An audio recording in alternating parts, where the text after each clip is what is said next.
Vraag nommer 32. Iemand vra of ek regtig so spesiaal in God se oë is, veral wanneer ek soms voel hoeveel guns ek van die Here het.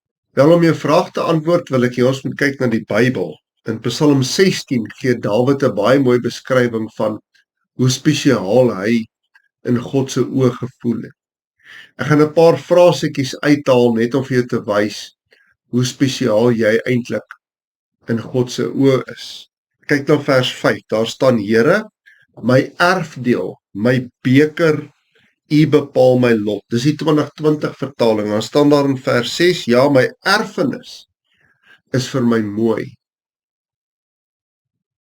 Dis interessant dat hierdie Psalm heel waarskynlik geskryf is in 'n tyd toe Dawid van koning Saul gevlug het, of heel moontlik vroeg nog in Dawid se koningskap.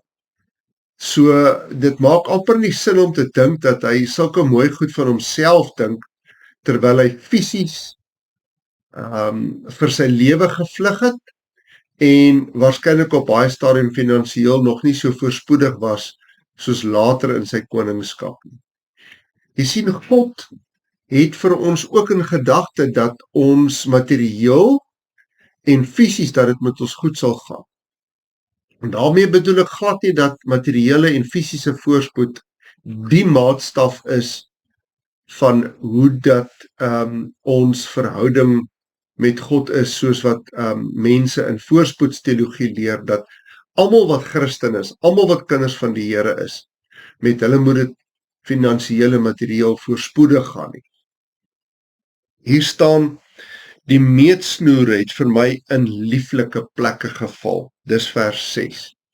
Die woordjie meetsnoere verwys na die lyn of tou wat gebruik is.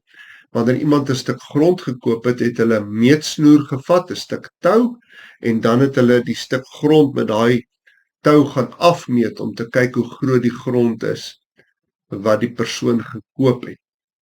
So as jy voel dat jy spesiaal is in God se oë, dat jy God se guns het, omdat dit met jou goed gaan, glad niks fout daarmee nie. Jy is spesiaal in God se oë.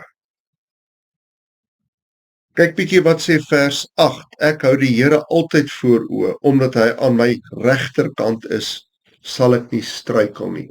Daai woordjie regterkant verwys na die regterkant van 'n soldaat. Hy het in sy linkerhand 'n skild gehou en in die regterkant 'n swaard.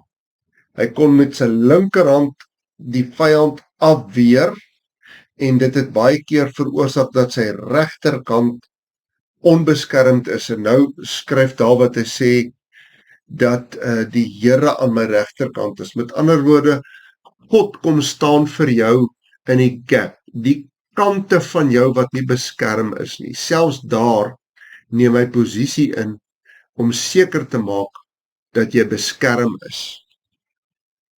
Ek lees verder in hierdie Psalm. Hier staan: daarom is my hart bly en juig my binneste, ja, my liggaam bly veilig.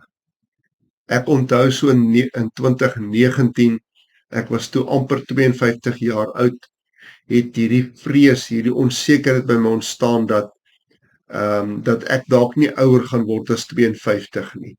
Hoekom?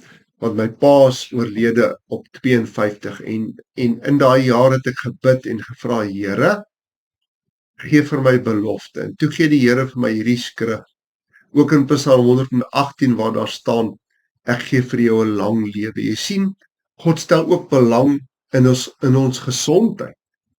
En as ek in my gesondheid, nie net materieel nie, maar ook in my gesondheid guns beleef, dan is dit ook vir my 'n aanduiding hoe spesiaal ek vir die Here is.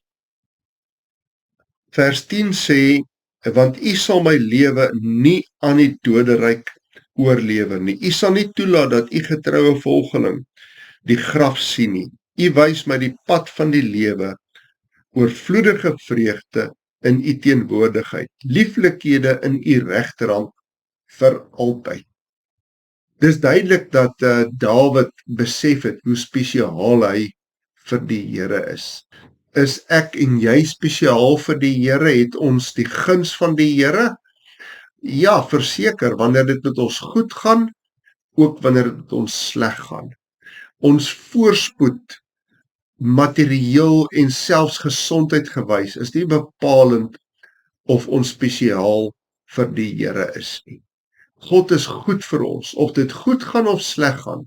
God bly altyd goed.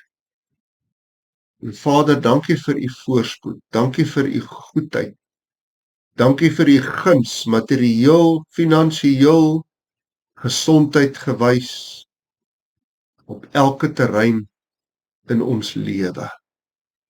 Dankie dat u oor ons waak, en dat ons inderdaad spesiaal en besonder vir u is. Help ons, Here, om dit nie vanselfsprekend te aanvaar nie. Help ons, Here, om te weet dat ons voorspoed nie net afhang van dit wat ons materieel het en van hoe goed dit met ons liggame gaan nie. Dankie dat ons spesiaal en belangrik vir u is. Amen.